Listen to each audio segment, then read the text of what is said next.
Hey guys! ரீசென்ட்டா கேரளா போயிருந்தப்போ, ஒரு பியூட்டிஃபுல்லான ஒரு லொக்கேஷன்ல ஒரு குட்டி டீ கடை இருந்துச்சு.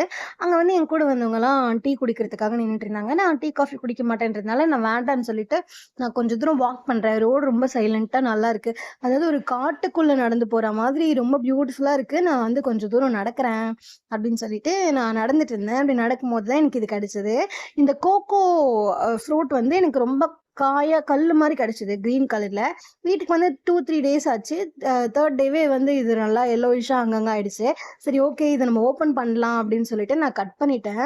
அ கட் பண்ணி பார்க்கும்போது எப்படி இருக்குன்னா, அந்த ஃப்ளஷ் எல்லாமே வந்துட்டு சீத்தாப்பழம் மாதிரி இருக்கு பார்க்கறதுக்கு.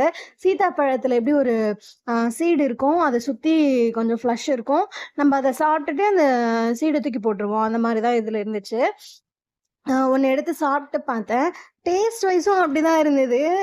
டிஃபரண்ட்டே இல்ல. சீத்தாப்பழம் மாரி தான் இருந்தது. கொஞ்சம் ஸ்வீட்டும், கொஞ்சம் புளிப்புமா இருந்துச்சு.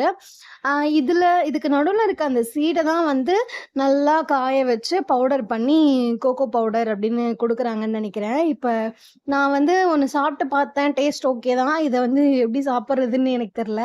சரி அந்த சீட வந்து எடுத்து வச்சாவது நம்ம வாஷ் பண்ணிட்டு, ட்ரை பண்ணி பவுடர் பண்ணலாம் அப்படின்னு நெனச்சிருக்கேன்.